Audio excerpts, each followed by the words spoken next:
Will Nakobe Dean lose his starting job to Jihaad Campbell? That's one of my three main questions at the linebacker position. Heading into training camp, I've got more for you coming up next right here on the Locked On Eagles podcast.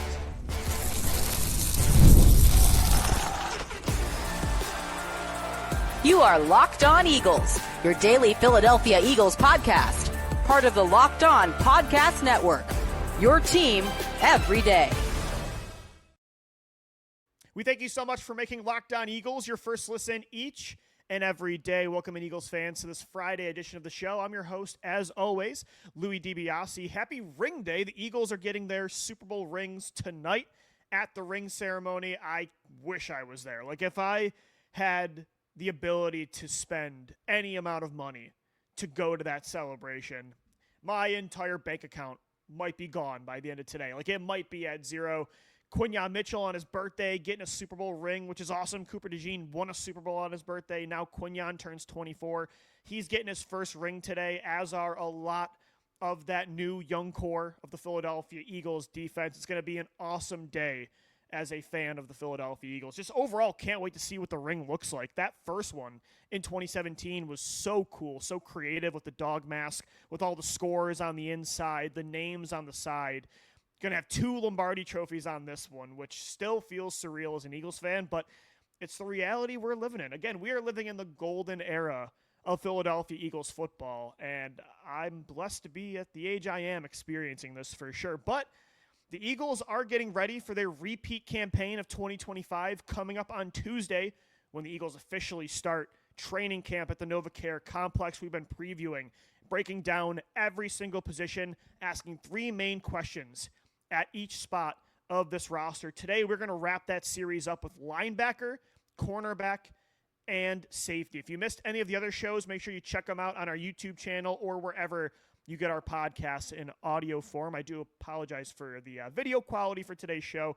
Out of town down in Nashville, Tennessee, visiting some friends, so doing what we can. But again, no matter where I go, my microphone, I'm bringing it with me. I'm bringing the laptop, got to record for you guys each and every day, Monday through Friday, because Philadelphia Eagles football, we are back. And I want to talk about linebacker first today because there are some really interesting questions at linebacker. I think the Eagles, for the first time in a very long time, have long-term stability at this spot. For the first time ever, Howie Roseman has invested like significant resources in a position he normally, I don't want to say he doesn't care about it, but he really always goes bargain bin shopping at linebacker.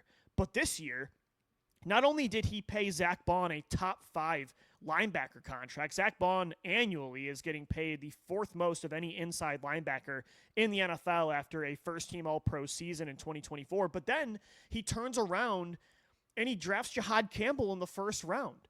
It's the first time the Eagles drafted an inside linebacker in the first round since the 1970s, which is incredible. And yes, Jihaad Campbell's going to do a lot more than be an inside linebacker. They also took him to be a pass rusher, to play on the edge. But I think the majority of the time, from a snap count perspective, he's going to play inside linebacker. So the Eagles, like, they've kind of flipped their MO about inside linebacker. And they have Nakobe Dean, Jeremiah Trotter Jr., Smile Mondin, It's a good group. Like, it's an exciting group. But I will say there are some question marks, at least for the start of 2025, because 2 of their top 3 guys at the spot are injured. Nakobe Dean still working on that leg injury he suffered in the Green Bay wildcard game. He's probably going to be on the PUP list to start the year, so he will likely miss the first month of the regular season. Jihaad Campbell is still working on that shoulder injury. Vic Fangio said he probably won't hit the practice field fully until August. So Campbell might be ready to go by the start of the year. But right now, it's Zack Baun and it's Jeremiah Trotter Jr., and then it's the rookie, Smile Mondin, out of Georgia. So right now, they got to get healthy at this spot. But when they do, my main question at linebacker is Nakobe Dean, like, is Jihaad Campbell going to beat out Nakobe Dean? Is Dean at risk, even coming off a career year where he was, I think he was the most underrated defensive player on the Eagles last year. Even after that kind of season, is he at risk of losing his starting job? I think there is room for both of them on the field because of Jihaad Campbell's versatility. I think there will be packages where Zack Bond, Nakobe Dean, and Jihaad Campbell are all on the football field. Campbell as a roamer, sometimes playing on the edge. But I will say, because of Dean's injury, like if he was healthy, he would start right off the bat, and he might be able to hold off Campbell, at least for this year. Although he's in a contract year, and I think the Eagles will likely let him walk next year. I can't imagine they pay 2 linebackers and draft one in the first round. But I digress. Because of the injury, now there's a window where Dean might end up just being like a rotational player this year, which is crazy because he was like the green dot play caller of the defense last year. But if Jihaad Campbell goes out there, let's say he is healthy and ready in time for the start, and it's not Jeremiah Trotter Jr. and Zack Bond, it's Jihaad Campbell and Zack Bond, and Campbell's looking really good on the inside. Like he's playing on the inside more than the edge, and he's really making strides. By the time Dean gets back, like if he's on the PUP list to start the year, like he's not getting the job back that he had last year. Again, I don't think he's going to be some backup that never plays. I think he's too good of a football player to keep off the field. But the Eagles aren't going to, the majority of the time, use 3 linebackers. Like, sure, there will be times, like I said, that it's Campbell, Dean, and Bond. But because of the timing of this injury, like, Dean could end up having a much different role this year, and that's not good for Dean. I feel bad because he's in a contract year, and he's trying to earn an extension, whether it's with the Eagles or another football team, and I just think the reality is, and again, there is a path where Dean's still an inside starter for the Eagles long term if Campbell ends up developing on the edge. But I think Campbell is going to translate better on the inside, and I think he's going to be really good. And again, like I said, I don't think the Eagles are going to pay Dean. So it feels kind of crazy after the year we just had with Nakobe and all the Georgia guys being like the face of this defense in this era. But I think this will probably be Nakobe's last year. And I think that's why probably he's working so hard to get back, because his starting job is on the line. Like this is a huge year for Nakobe. And it's going to be really interesting to see like how the Eagles play this one out. It's just the reality though, when you have a really good team, is you got to draft somebody, and you're going to likely draft a really talented player in the first round considering your track record over the last 5 years. So naturally, one of these starters from last year, even if they were really good, they were going to have competition. Unfortunately, Nakobe Dean was just the unlucky player that, again, in a loaded, stacked roster where there's no needs, he's the one that saw his position kind of get refilled. So that's a big question to me. It's Jihaad Campbell versus Nakobe Dean. Like, what's the Eagles' decision going to be on that when both are fully healthy? There's a lot of moving parts about that. The health and performance of both of them, the positional versatility of Campbell. But I'm very intrigued by that for sure. Another question for me is, can Zack Bond do it again? Can he do what he did last year in back-to-back years? He was a first-team All-Pro linebacker, and I truly believe like he's not going to turn back into a pumpkin. He's not going to go back to the player he was with the Saints, like a practice squad, backup-level player. I truly believe Vic Fangio unlocked Bond's potential. But we've seen players have spectacular lightning in a bottle seasons, and then maybe regress back to more of a median of, I don't think, again, Bond's going to be who he was in New Orleans, but was last year a sign of things to come? Like, is that the player he's going to be? Is he truly a top 5 inside linebacker in football? Or is he going to go back to this year like being good but not great? Because last year he was spectacular. He impacted the game in every way. He was an elite coverage linebacker. He was elite against the run. He was elite as a pass rusher, multiple sacks, interceptions, forced fumbles. Like, he was a turnover machine. He was a first-team All-Pro linebacker, but it was just 1 year, and it's such a high variance of who Bond was versus who he is right now that a big question for me is, like, is that who Zack Bond is? And again, I believe it will be who he is, but we only have 1 year to go off of, so it is a question. Like, a lot of guys have had incredible years. Is it sustainable? Is it a sign of things to come, or was it just a Cinderella story? I'm very curious. The Eagles clearly are banking on that's who he was, because, again, they gave him a top 5 annual salary linebacker contract. So that's a big question. And then the other one for me is the depth. Jeremiah Trotter Jr. against Smile Mondon. I think Trotter Jr. is a really safe, high-floor linebacker. I think if Campbell and Dean aren't ready to start the year, Trotter will likely be that guy starting next to Zack Bond. I think they'll use more dime looks, more defensive back-heavy packages. So Trotter won't be on the field as much as Dean or Campbell would in an ideal world. But I do think they will likely lean on Trotter to start the year. But I do wonder about Smile Mondin. Like, he has a really interesting skill set. He is so explosive, rangy, getting sideline to sideline. I think one of his strengths was in coverage at the University of Georgia. So Trotter Jr. has the leg up right now, of course, based on the injuries, based on Mondin being a day 3 rookie. But if Mondin just goes out there and tears up training camp, tears up the preseason, could he get snaps over Trotter to start the year if Campbell or Dean aren't ready to go? It's really interesting, but I really like those two guys being your 2 primary backups. Like, you got your top 3. You've got Bond, Campbell, and Dean. Trotter Jr. and Mondin being your 4 and 5 to round out the inside linebacker group. I think that's how many they'll carry. That's, to me, a really exciting group. Like, I really like the way this linebacker position looks on paper. I just wonder, Trotter versus Mondin, it's kind of a floor versus ceiling conversation. I think Trotter's a really good player, but I think Mondin might turn heads. He could end up being one of the steals of the Eagles 2025 draft class. Very curious to watch him at training camp. I'm really excited about his skill set. And again, he went to Georgia, and that tends to work out for the Eagles, Georgia defensive players. All right, guys, coming up next right here on the Locked On Eagles podcast, we're going to preview the cornerback position. 3 main questions heading into camp for corner, and the big one is, can Kelee Ringo stay in the good graces of Vic Fangio? We'll get into it coming up next right here on Locked On Eagles. Ladies and gentlemen, today's episode of the Locked On Eagles podcast, we are brought to you by Monarch Money. Ever wish managing your money felt easier? Well, with Monarch Money, whether you're growing your savings or planning a big purchase, Monarch puts you in the driver's seat. It's like having your own personal CFO, giving you full visibility and control over your finances. Monarch Money is more than a budgeting app. It's a complete financial command center. You can track all your accounts, investments, and spending in just one place. So in addition to managing your money, you're also building your wealth. I realized before using Monarch Money, like, I had to control my spending. eBay,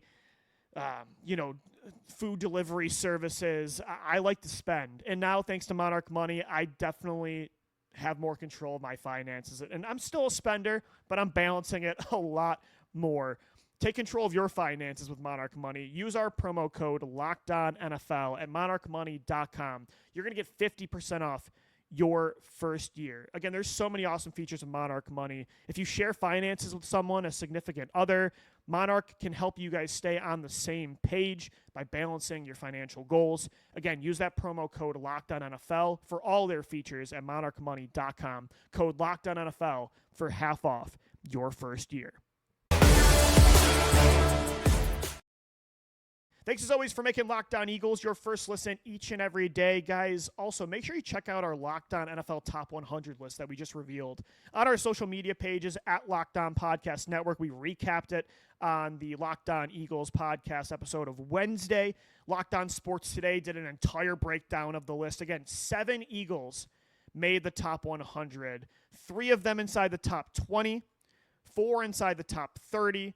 Then Jalen Carter, Jalen Hurts, and Zack Baun round out 35 through 60. You had Saquon at number 10, A.J. Brown at 16, Lane Johnson at 18, Jordan Mailata at 29, Carter was 35, Hurts 46, and then Zack Baun number 60. Again, the Eagles led the way with the most players on this list with 7. I broke it all down on our Monday episode. Locked On Sports Today has your league-wide reactions. It was an awesome production from our network, so make sure you go check out that hard work that everybody did at the network. It was really a lot of fun. But I'm really excited to talk about some real football now. Training camp starts Tuesday. Today we're previewing the second and third level of the defense. We talked about linebacker. Now I have 3 questions for the cornerback position heading into Tuesday's camp. And the big one, of course, is about Kelee Ringo. Like, we know what we're getting in Quinyon Mitchell. We know what we're getting in Cooper DeJean for the most part. The role of Cooper DeJean, though, I want to talk about in a second. The big elephant in the room is, can Kelee Ringo at least be who Darius Slay was last year, if not better? I think Ringo has a higher ceiling than 2024 Darius Slay, who was a really good player, but I think Ringo is younger. I think he's more explosive. I think he's going to be able to stay on the field, which Darius Slay had a real problem with last year with nagging injuries. But, of course, naturally, for a 23-year-old corner compared to a star that Darius Slay has been for over a decade now, the floor is going to be a lot lower. My big question for Ringo is, can he stay consistent enough? Because, again, I think he'll have a lot of good flashes. He has a very high ceiling. I love his skill set. He's a lengthy, long, physical corner that's also extremely fast, like sub 4.4 straight line speed. Like he ran in the 4.3s for his 40-yard dash coming out of the 2023 NFL draft. So you're going to have some great moments with Ringo, but is he going to be as consistent as Darius Slay was last year, as Quinyon Mitchell, as Cooper DeJean, or is there going to be too many lapses mentally in zone coverage, or when he can't get his hands on a twitchy receiver in man, like at the line of scrimmage, when he can't get his hands on a guy? Like, is he going to be able to play with more anticipation? Again, the mental part of his game is really where he needs to grow, especially in a zone-heavy Vic Fangio defense. That's the big thing. Like, can he find consistency in that way? Because if not, that's where you lose the trust of Vic Fangio. And the Eagles are giving him the opportunity to be that guy. They let Isaiah Rodgers go. They let Darius Slay go. They only brought in Adoree Jackson, and I take him less seriously as competition for Ringo compared to others. So for me, the big question is, can Ringo stay consistent enough to where the Eagles aren't saying, hey, Asante Samuel Jr. is still out on the open market. Hey, do we want to kick the tires on a reunion with Rasul Douglas? Do we have to go trade for another cornerback? Or do we have to start the veteran, Adoree Jackson, just the emergency break in case of emergency glass, kind of guy? Like, I think they want Ringo to be the player that they drafted him to be. They're going to give him every opportunity. And it does sound like he had a really good OTAs. Hopefully he can carry that moving forward into training camp. So Ringo's consistency, especially in his areas of weakness, because I think he's really good at mirroring receivers. He's good at, press man coverage at the line. I think playing off man, he's also really good. I think his issues are when he's playing off zone coverage. I think that's where he can get into some trouble when he's playing at the line, but he's not getting his hands on a receiver. I think like anticipating more like where a receiver is going to go. I think he's got to be patient more. I think there is definitely some room to work with on Keely's game. But again, the flashes we saw in 2023 and even last year in special teams, he's a much better tackler than he used to be. It's really exciting. So I'm very intrigued to watch Ringo this year. And his new number, by the way, rocking number 7, which I really like. Second question at corner, Cooper DeJean's role. I've talked a lot about this on the podcast, so I won't dive into a lot of the same talking points. But my main question about his role is when the Eagles were trying him out at boundary corner during OTAs, when Fangio was talking about his ability to play corner or safety, these ideas exploring DeJean's versatility. Now, is Fangio doing that based on emergency? Like, is he trying these positions out for DeJean just to know if he can do it in case Kelee Ringo is not good, in case Andrew Mukuba and Sidney Brown are liabilities at safety and DeJean has to play these other positions in case of injury? Is it more just, again, he's testing DeJean out in these spots, kind of like he tested Quinyon Mitchell out in the slot last year when there were a lot of injuries, just to know he can do that? Or does he really have a different plan for DeJean this year compared to last year? Is he really considering the option of, yeah, he's going to play mostly slot corner, but against certain teams, certain matchups, against certain personnel, he might be a roaming matchup kind of player against a team's best tight end? Or there might be games where he is playing safety.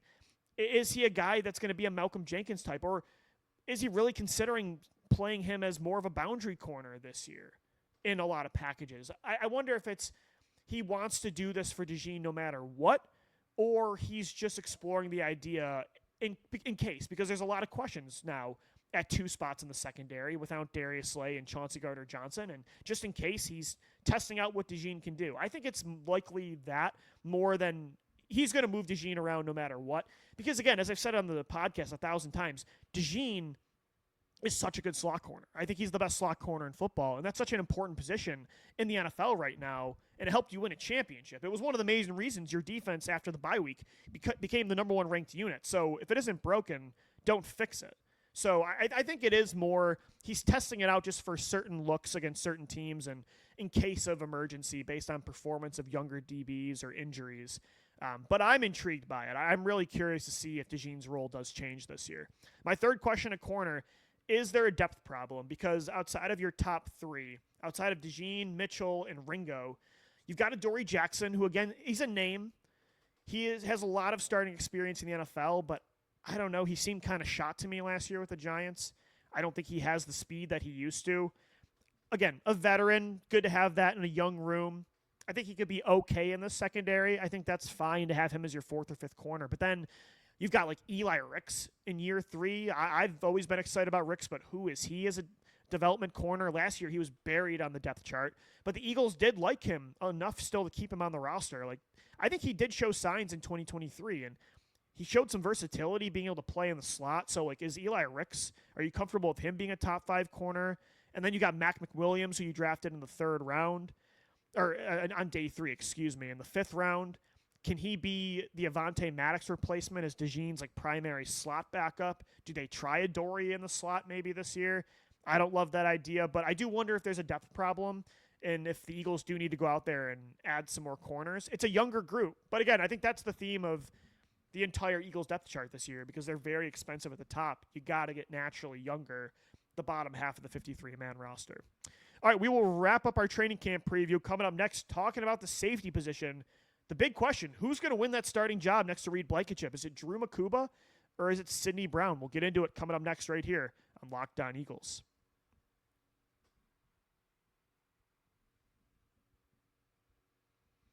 All right, Eagles fans, we are wrapping up this Friday edition of Locked On Eagles. Happy Ring Day. The Eagles are going to get their Super Bowl rings tonight. Can't wait to see all the fun footage of that. I can't wait to see what the ring looks like. It's really our last celebration of Super Bowl 2024 officially until the 2025 season. We move forward and turn the page. Training camp starts Tuesday. So kind of a sad day in that way as well because you never want the celebration to stop. Of course, we've got the opening game where they're going to raise the banner. They'll hoist the Lombardi Trophy one more time on the field, and then it's time to go for a repeat run. And if they're going to repeat, they can't have what happened in 2023 at the safety position. They can't have a regression after losing Chauncey Gardner-Johnson. I was really worried about that when they lost CGJ, not when they lost him, when they chose to trade him away to the Houston Texans. I will say I'm feeling a lot better about it now. Now that you have Drew Mukuba and Sidney Brown as options, if it was just Sidney Brown, I do like Brown's potential. But to really put all your eggs in that basket this year in a win-now window, I was a little concerned about that. Because I think Brown, again, high-variance player, I'm not sure what you're going to get out of him in 2025. And that's the big question for me is about those two players. What are you going to get out of these kids? Like, who's going to win that starting job? Mukuba versus Brown. I think, you know, right now, Brown has been getting more first-team reps than Mukuba, even though they're splitting time. But I do think Mukuba has the leg up, even though Brown's the veteran with the experience. And he was a third-round pick. He was only picked 1 round lower than Mukuba a couple years ago. They drafted Mukuba in the 2nd round to be a starter. Like, they handpicked him as a guy that's very similar to Chauncey Gardner-Johnson based on strengths. I think Mukuba really fits what Fangio wants in a safety on defense. And he's a 2nd-round pick.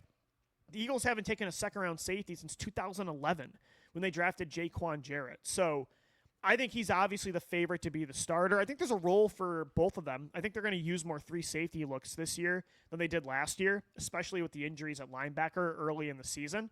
But I think Mukuba has the leg up. Do I think it's a fair competition? No, I do. I think if Sidney Brown comes in this year, and that's my next question, like, can he develop into more? If he looks like a much more polished safety and coverage, if he looks like he's been able to harness that speed and range and hit power that, while it makes some highlight wow plays in the past, especially like in the preseason, that hit against Washington in 2023, like he's had some cool plays. Last year against the Giants, like flying across the field to break up a deep pass, his interception against Arizona, seeing that down straight line speed, a 99-yard pick 6.